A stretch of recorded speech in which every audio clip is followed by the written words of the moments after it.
Baik.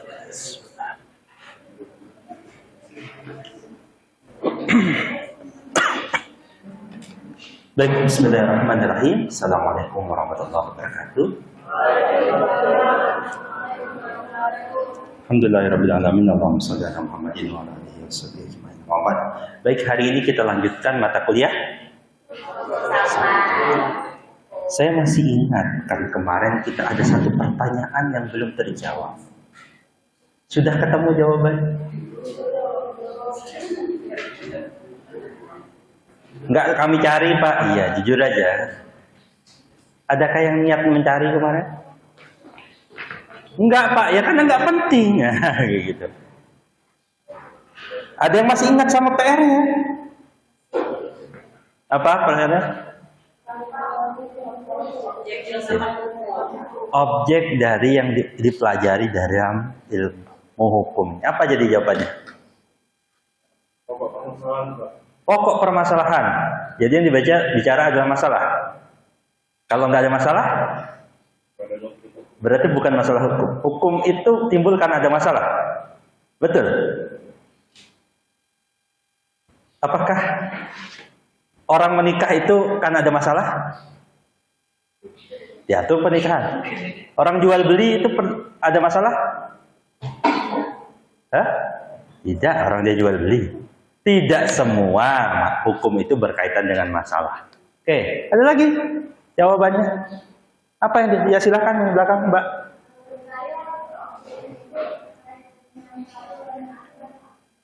Objeknya adalah peraturan-peraturan.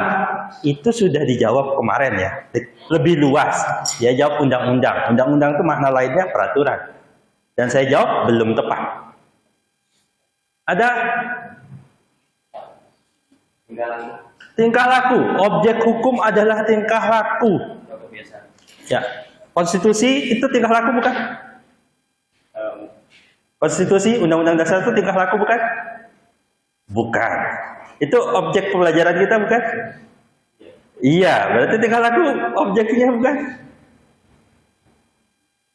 Bukan. Gimana jadinya? Ada? Ada yang bisa jawab? Nggak ada jadi PR lagi nih. Harus sampai bisa terjawab. Karena ngapain kalian kuliah sudah 6 semester ya? Ini berapa? 6 semester ya? 5? Apa 4? 6 kan? 6 semester kuliah tapi nggak tahu. Selama 6 semester tuh kuliah apa? Jangan-jangan mimpi sudah. Coba dicubit pipinya masing-masing. Apa yang kalian pelajari selama 6 semester itu?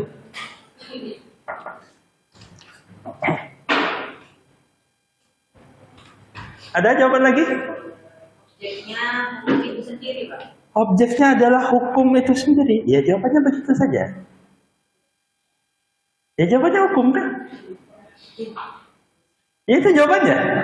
Apa yang dipelajari oleh orang hukum itu? Ya hukum itu. Yang dipelajari dalam program studi hukum, dalam ilmu hukum, ya hukum itu. Tapi, ya tapinya. Jawaban kalian sebelum-sebelumnya itu setengah benar. Kenapa? Nah, nanti kita akan pelajari spesifik, ada istilah ini, ontologi. Ontologi itu adalah ilmu yang mempelajari tentang keadaan itu. Saudara pernah merasakan lari di dunia nyata? Ya. Pernah mimpi lari? Pernah mimpi lari? Minimal lari dari kenyataan ada? Lari, pernah ya? Mimpi dalam mimpinya itu lari. Sering kita itu. Mana yang nyata? Mimpi di dunia nyata ini apa mimpi kita di dunia lari itu? Lari di dunia mimpi itu? Apakah dunia nyata? Apakah mimpi itu tidak nyata? Mimpi itu nyata nggak? Kalian mimpi beneran ada mimpinya? Beneran mimpi kan? Berarti mimpi itu nyata? Dia mimpi, Pak, bukan nyata. Apa yang disebut nyata, apa yang disebut bikin pusing, itulah yang nanti akan dipelajari di ranah ini. Spesifiknya saya di S1 kita baru berkenalan saja. Apa yang dipelajari oleh ilmu hukum adalah hukum dalam spesifik normanya, kaidahnya. Saudara kan kemarin belajar di pengantar ilmu hukum, ada norma kesusilaan, ada norma kesopanan, apa lagi? Norma adat, norma agama, norma hukum. Nah, norma hukum inilah yang dipelajari di dalam studi-studi kita. Tetapi spesifik, norma hukum yang mana? Pedoman untuk menentukan perbuatan manakah yang boleh dilakukan dan perbuatan manakah yang tidak boleh dilakukan. Sesimpel itu. Apakah kalian boleh naik motor tangannya disilang begini, gasnya di kiri, gasnya di kanan? Sama polisi kalau melihat itu ditilang kalian. Apakah boleh pakai helm itu dibalik? Jadi kalian tertutup matanya nggak bisa melihat. Polisi juga akan menilangnya sedalam sepedanya. Yang dibahas itu kemarin dia bilangnya, oh masnya ini perbuatannya, perilaku manusianya, masyarakatnya tidak spesifik hanya apa? Tidak seluas itu. Yang kita bahas adalah norma hukumnya. Mana yang boleh, mana yang tidak boleh dilakukan. Apa yang harus kamu lakukan. Berarti adalah sesuatu yang tidak boleh tidak dilakukan. Hanya spesifik ini. Apa yang kalian pelajari dalam hukum perdata, hukum pidana, hukum itu. Bicara tentang apa yang boleh dilakukan oleh manusia atau yang disetarakan dengan manusia. Perbuatan seorang individu manusia atau perbuatan suatu badan hukum atau suatu badan hukum yang sifatnya publik maupun privat. Negara diatur dalam konstitusi bahwa yang boleh dilakukan dan yang tidak boleh dilakukan negara itu apa saja.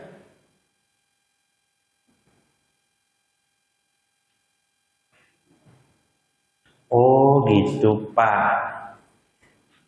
Segampang itu. Iya, tapi kan nggak nyampe di situ ke jawaban. Itulah berpikir filsafat, mencoba mengklasifikasikan, menggambarkan, merapikan apa yang ada di dalam pikiran kita yang terlalu luas itu, yang acak-acak itu, yang tidak teratur itu. Hukum, oh itu adalah. Nanti yang sudah disimpelkan itu nanti akan diperjelas kerumitannya. Nanti kalian belajar ini materi S3, jadi saya cuma kenalkan saja kerumitannya. Nah, yang disebut hukum itu, oh nanti akan ada mazhab-mazhabnya yang menganggap yang disebut hukum itu apa? Kemarin bilang, oh hukum itu peraturan perundang-undangan. Iya, menurut satu sisi, menurut aliran positivisme hukum. Menurut mazhab sejarah, hukum itu ya hukum adat itu, apa yang berlaku di masyarakat itu. Nanti saudara akan mulai bisa, kalau mulai dengan filsafat hukum, kalau berdebat, kalau menilai sesuatu, kalau menemukan satu penjelasan, saudara akan tahu, oh bapaknya ini, oh teman saya ini, oh rekan saya ini, oh profesor ini, oh tokoh di publik, di TV, di YouTube dan sebagainya itu punya pandangan ke arah yang mana. Saya ini loncat dulu ke ujung.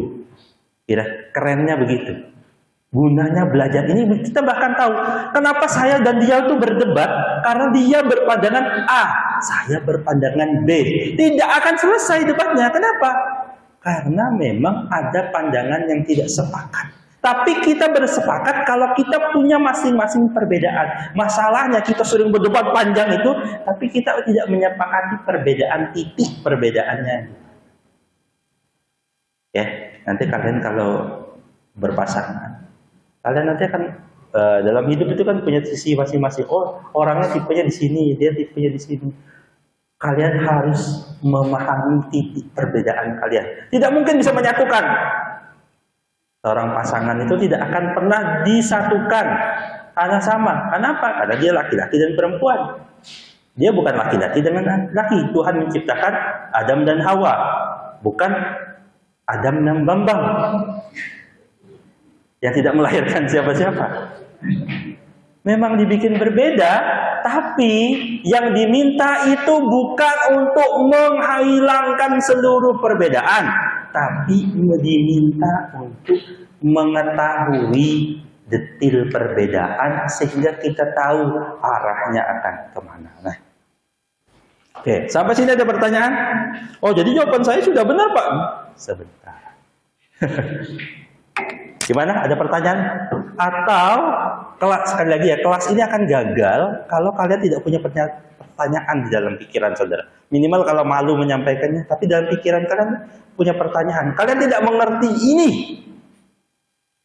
Tapi sekali lagi ya, salah satu buah dari mata kuliah filsafat itu adalah kalian tahu mau nanya apa.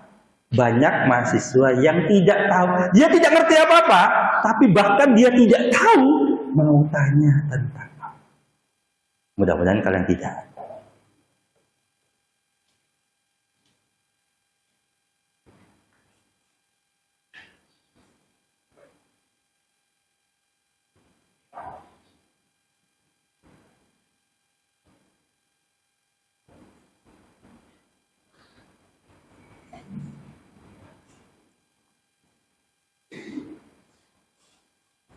Kalian luar biasa, kalian luar biasa. Ya, kalian memang luar biasa. Ya, kalian semua itu yang terlibat dalam korupsi IKTP. Amazing. Kenapa luar biasa? Karena kalian semua mencetak rekor korupsi terbesar di Indonesia. Alhamdulillah, nggak ada. Bangga? Iya bangga. Kalau lu nggak ada otaknya, kalau gue sebagai warga negara, gue malu gue repot kayak gitu. Nah, kalau mau tahu nilai korupsinya mencapai 2,56 triliun. Bayanginnya gini, kalau uang 100 ribu ditumpuk nih dari bawah sampai atas, itu tingginya 2,5 kilometer. Tahu menara Musdalifah itu? Burj Khalifa ya, maksudnya itu. Burj Khalifa itu kalah. Menara Burj Khalifa itu kalah, gak ada apa-apanya. Anggaran untuk proyek IKTP sebesar 5,9 triliun. Yang digunakan hanya 51%-nya saja. Berarti 49%-nya gimana? Bancakan, dibagi rame-rame. Ada belasan bahkan puluhan orang yang menikmatinya. Ada banyak nama-nama besar. Jadi kita harus siap-siap. Kalau muncul lagi kasus cicak versus kebun binatang. Kalau kalian sudah mengajukan penggantian KTP menjadi IKTP dan belum menerima juga ke IKTP, harap maklum ya, kendala sedang terjadi, yaitu dananya sedang dikorup. Itu. Sebenarnya tujuan IKTP ini sangat bagus sekali. Kenapa? Karena membuat kalian jadi lebih mudah dan gak repot kalau mau bikin SIM, BPJS, paspor, akte lahir, dan surat nikah. Program IKTP ini menerapkan single identity number. Setiap penduduk hanya diperbolehkan memiliki satu nomor induk kependudukan atau NIK. NIK ini merupakan identitas tunggal dan berlaku seumur hidup. Nah, mari kita berandai-andai dengan uang 2,5 triliun. Apa saja sih yang bisa kita peroleh? Berikut adalah info dari detik.com yang sudah kita rangkum dan kita buat infografisnya. Dengan dana sebesar 2,5 triliun, Indonesia bisa membangun 1.000 jembatan gantung. Dengan dana tersebut, bisa untuk pembangunan infrastruktur di Papua dan Papua Barat. Uang sebanyak itu juga bisa memberikan kartu Indonesia Pintar untuk 2,3 juta siswa SMA atau SMK. Kita bisa beli 115 unit mobil Ferrari, 2.804 buah motor Kawasaki Ninja HT, 460 unit mobil Mercedes Maybach S-Class, serta 87.954 buah motor Yamaha Aerox.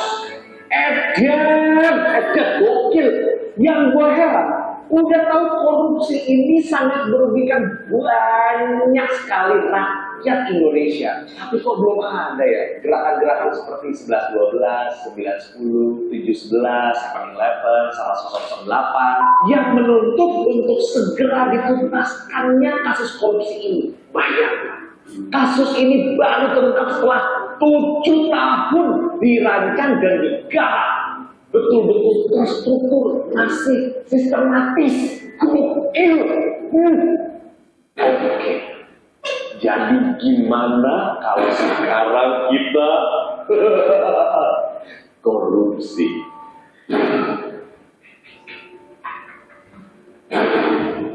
Santai aja boy. Kenapa? Karena hukuman korupsi itu ringan.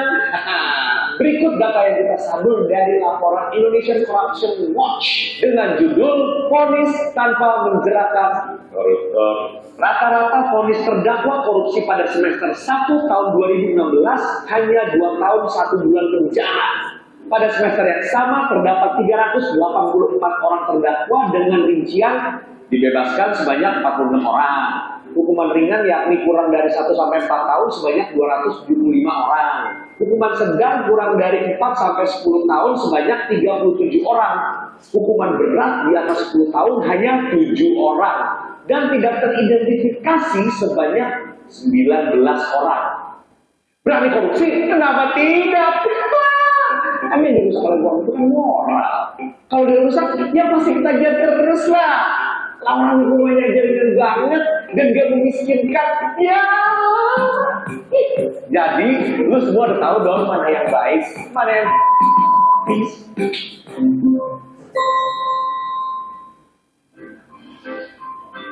apa sih? Ini apa? Gue lagi CS ya. Yay, thank you for watching. Ya.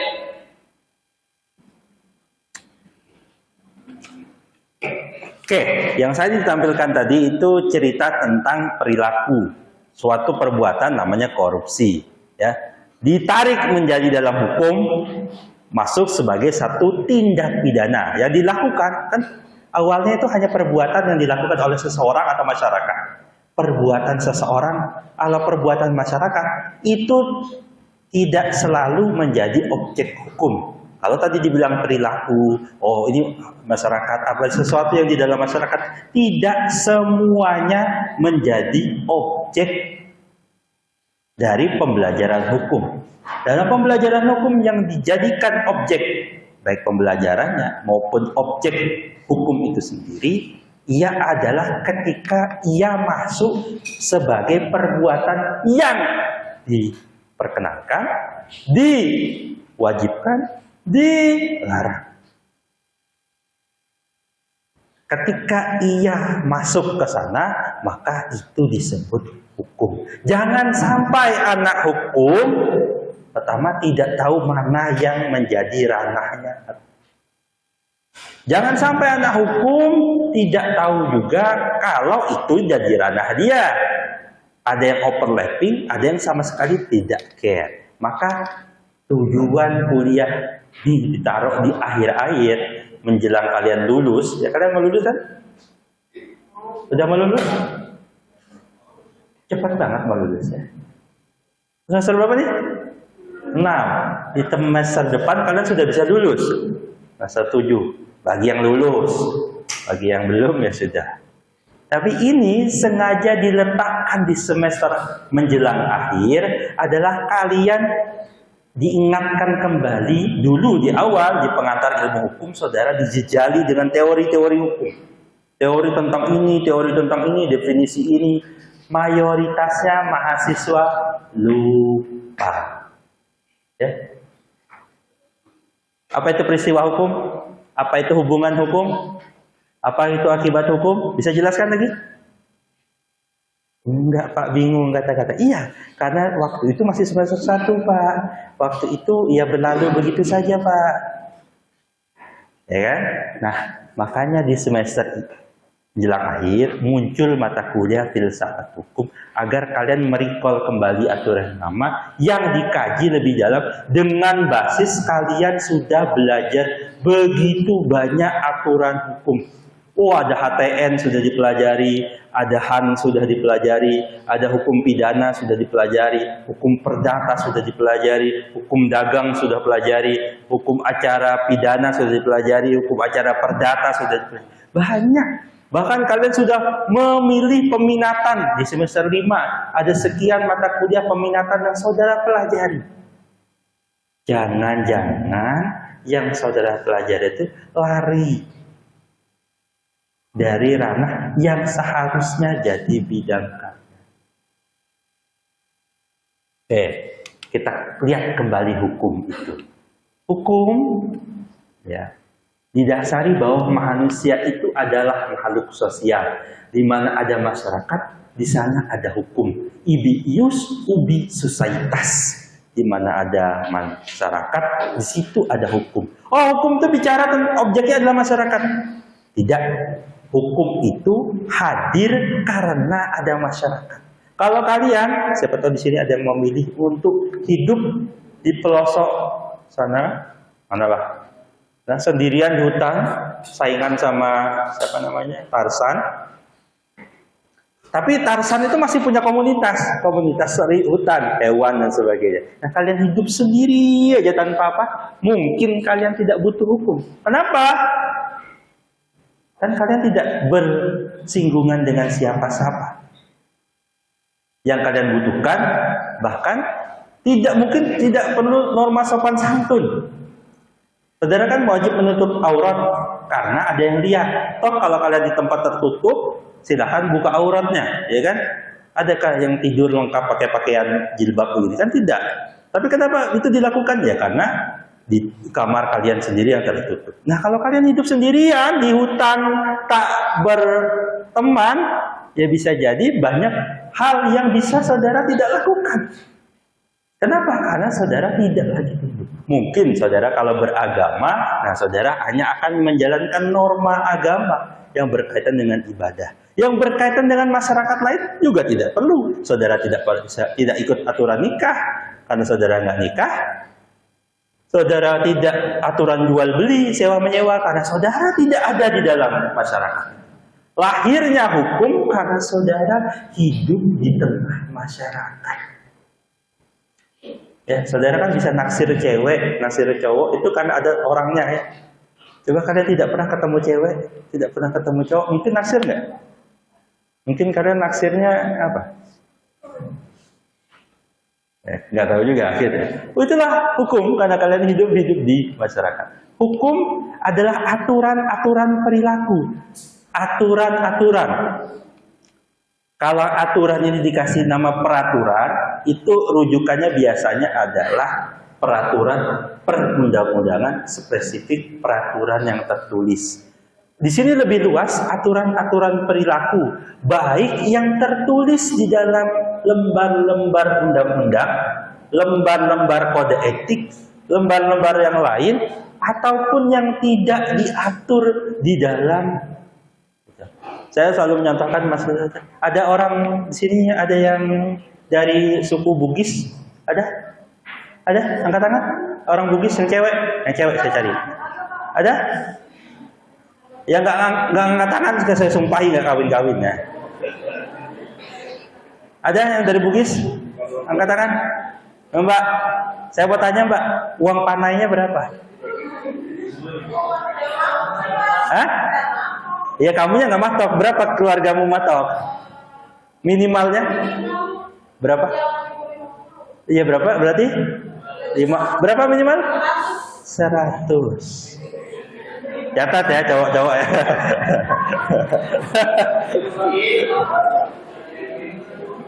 Sebentar. Apakah uang panai itu ada di dalam peraturan perundang-undangan? Pertanyaannya, apakah ketika uang panainya itu tidak dipenuhi, apakah mbahnya itu bisa kawin? Bisa nggak? Bisa nggak Mbak? Bisa nggak nikah tanpa uang panainya dipenuhi? Enggak. Kalian bilang bisa aja. Enggak. Hah? KUA itu bisa jadi kalau ada walinya. Walinya mengizinkan nggak kalau uang panainya nggak dipenuhi? Ya. Kenapa aturan itu ada? Adat-adat yang ketat itu sebagian ya, di sebagian adat itulah yang disebut dengan aturan-aturan perilaku. Bisa Pak kawin lari dan sebagainya. Itu berarti saudara sedang melakukan pelanggaran pada. Ada yang pernah nonton film judulnya Film Indonesia, pemerannya Pevita. Judul filmnya itu Tenggelamnya Kapal Panderwick. Ada yang pernah dengar? Pernah nonton itu? Atau pernah tahu? Bagi yang tahu pernah nonton film itu menarik. Saya waktu nonton film itu tertarik karena dia membahas adat. Jadi tokoh utamanya itu namanya siapa? Ada yang tahu nama cowoknya? Dan waktu di peran itu dia sebagai siapa? Zainuddin. Zainuddin itu dalam hukum adat, dia itu lelaki tak beradat. Maksudnya gimana? Tahu nggak kenapa uang panai itu mahal? Kalian tahu nggak kalau di Minang, yang mahal itu terutama spesifik di wilayah Pariaman, yang mahal itu malah yang laki-laki. Ada orang Minang di sini? Ada? Ya? Orang Minang yang asli, adat aslinya, itu yang lamar yang laki-laki apa yang perempuan? Yang melamar yang perempuan. Kenapa mahal? Karena uang panai, uang apapun itu memutus hubungan keberadatannya dengan keluarga besarnya. Mbaknya itu kalau sudah dibayar uang panai, dia akan masuk ke keluarga besar pihak laki-laki, bukan lagi bagian dari keluarga besar pihak perempuannya. Orang laki-laki Minang, kenapa dia dilamar begitu? Karena untuk mengambil dia dari keluarga besarnya. Ketika sudah menikah, dia akan keluar. Ini mata kuliah apa? Oh iya, nggak apa-apa. Ini mata kuliah berkaitan dengan aturannya. Laki-laki itu diambil dan berpindah tidak lagi menjadi bagian keluarga besar. Nah, Zainuddin ini adalah orang celaka menurut adat. Apalagi ini terjadi di era negara kita belum merdeka yang adatnya masih kuat. Apa itu?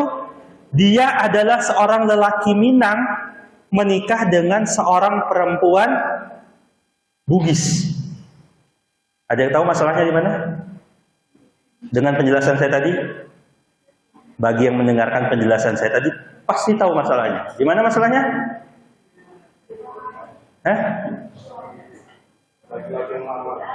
Nah, bapaknya Zainuddin itu orang Minang, ibunya orang Makassar. Menikah mereka iya berhasil, tapi masalahnya adalah Zainuddin itu sukunya apa? Tidak, Minang itu ikut ibu. Ibunya Minang bukan? Bukan. Orang Bugis bukan dia? Bukan. Kenapa ikut bapak? Bapaknya apa? Suku apa dia? Tidak bisa ngomong yang Bugis. Enggak, sembarangan itu kalau ngomong. Oh, itu kita aja sekarang enaknya. Enggak. Dia sukunya dari mana? Suku apa dia ini jadinya?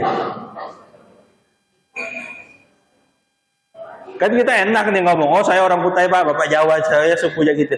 Itu karena kita tidak terlalu dekat dengan budaya adatnya. Coba tadi, Zainuddin ini sukunya apa? Dari bapak, dia sudah dilepas dari keluarga besar bapaknya. Kenapa? Dia menikah. Kalau menikah, seorang laki-laki lepas dari keluarga besar, pihak keluarga besar perempuannya. Yang bisa turun dari sukunya hanya yang perempuan. Kalau kentara sekali ada orang Batak di sini? Ada marganya apa? Simatupang. Ya. Itu karena bapaknya Simatupang, ya kan? Ibumu namanya siapa? Marga ibumu? Orang Bugis, oke. Nah, dia tidak bisa mengaku Bugis kalau mau secara adat. Kenapa? Dia ikut bapaknya dan itu ditap dengan marga Simatupang.